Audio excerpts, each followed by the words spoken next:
The idea of Sunday being a day of rest isn't really the norm anymore. A lot of the things that can be done during the week can be done on a Sunday as well. Yet there are still lots of churches using initiative and imagination to invite people into church in this 24/7 world.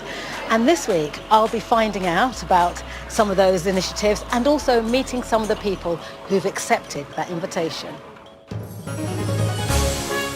This week, the newest Methodist church in the country. I meet the man running one of the biggest initiatives for getting people into church, how a summer festival inspired a fresh expression of church, and lively praise and worship songs from around the UK.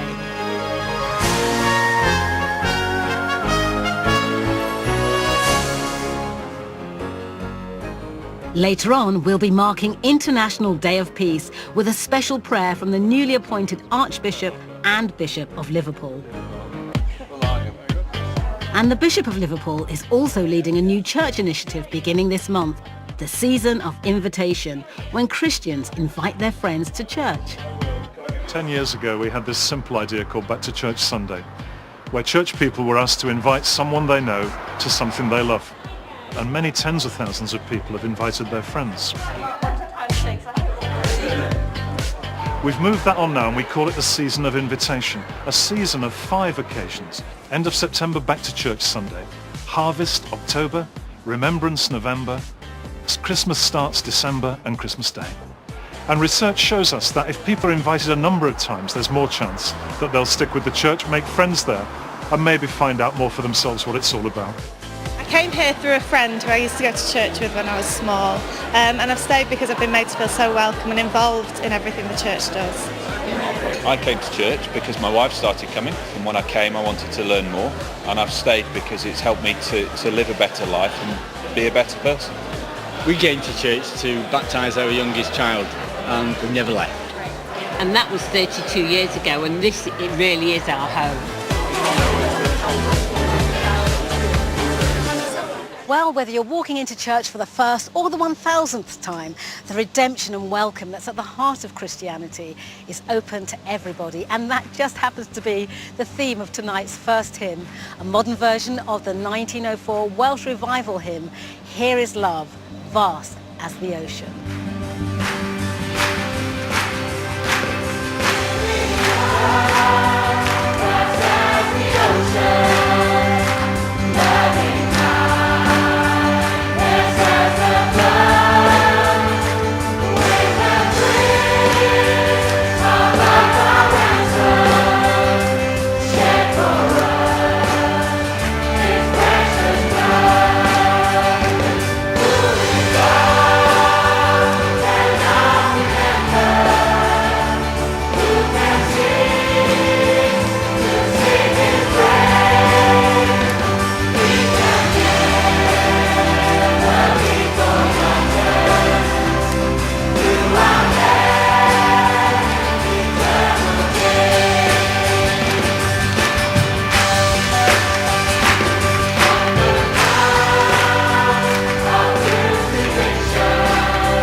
In Warrington Town Centre, the members of one congregation have stumbled on a friendly way to invite newcomers.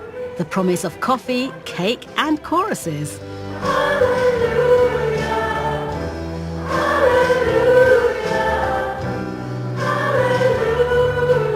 Five and a half years ago, a group of people met together with the premise of wanting to go to a local coffee shop to start a church there. That began a brand new church community, which is now known as New Song Network Church. What we didn't expect was for it to grow so quickly, that so many people who have been unchurched or de-churched, those that had walked away from church, to come back. We now have 190 people meeting for worship, and a brand new church community was born, the newest Methodist church in the country. We are New Song Church! Until 6 months ago, new member Jill Clayton hadn't been to a church since childhood. I always felt there was something missing, that there was more to life than striving for the bigger house, the bigger car. But nothing ever fit the bill, nothing ever felt that I could say to myself, whew, you've made it. So here, sorry my sweetheart. So are you able to come and join us? I was despondent. I felt, this is it. This is all there is to life.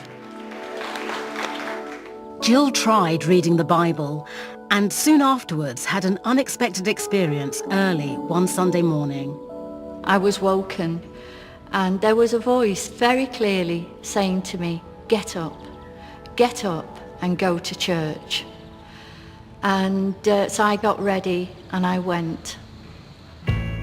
Jill was made welcome by Jackie the minister, who invited her to the next service of New Song Church. I wouldn't have gone if she hadn't have made such a personal invitation. So important, that greeting, that sense of belonging. Come on in, you're home. God met me in the people that I met at New Song, in the people who drew alongside me that night. God met me there.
Perhaps the most well-known initiative bringing new people into church is the Alpha course.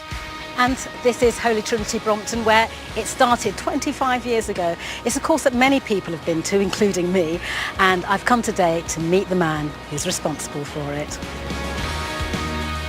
Jesus was tempted in every way, just like us. The Reverend Nicky Gumbel has been responsible for Alpha since the late 1980s and has seen it grow from a small Bible study group to an international operation in 169 countries and 70,000 churches. Alpha is an introduction to Christianity. It's designed for people who wouldn't normally go to church. And it's a way they can explore that in a really relaxed, unpressurized environment. Nothing is off limits. No question is too difficult, no question is too hostile, no question is too simple. Everybody can bring their questions, and that's what they do. People come with their questions. Why does God allow suffering? What about other religions? How can you trust the Bible? Isn't it full of contradictions? And then we discuss together. And most people come because a friend invited them or a member of their family invited them along. How important is it to have that personal invitation? On average, we have about 1,000 people who come on the course here. And they have all got lots of friends. So when they've finished the course, they say to their friends, I had a great time. Why do you think something that basically started in a central London dinner party, why do you think that's had such traction, why it's affected so many people throughout the globe? I think it works because ultimately it's about Jesus. It's not about Alpha. If it was about Alpha, it wouldn't work anywhere. But it's about Jesus. And I think the gospel is the same everywhere. Is Alpha the only way people can find God? I didn't go on an Alpha course. I met Jesus through reading the New Testament. There are many, many different ways that people can encounter Jesus. And we run Alpha here because we haven't found a better way. If we find a better way, we'll drop Alpha and run the better way. Lots of things have changed over the years because things that people found really easy a few years ago, they find really hard now. We used to have the talk on the Bible before the one on prayer because people didn't find the Bible hard 25 years ago. There was a sort of respect for the Bible. Now that's completely gone. Prayer, people used to think, oh, prayer, that's really boring, that's church. Now, most people are interested in prayer. It's kind of like, it's almost a trendy thing to do, to pray. The Holy Spirit. People used to be, that used to be really hard for people, the idea of an experience of the Holy Spirit. Now people are very open to experience. Looking back over these nearly 25 years, what would you say you're most thankful for in regard of how Alpha's helped the church to grow? Well, it's had a huge impact on our own church. We've had literally thousands and thousands of people who have come to faith on Alpha and have joined the church. And then I've watched that in so many churches around the world. Catholic churches, Anglican, Baptist, Methodist, Salvation Army, Pentecostal. And that's an amazing thing to see all the variety. I've been enriched by my experience of all those different churches. And I've learnt so much from them. It's just been a wonderful adventure. But what makes me most thankful about Alpha is watching people's lives being transformed by Jesus Christ.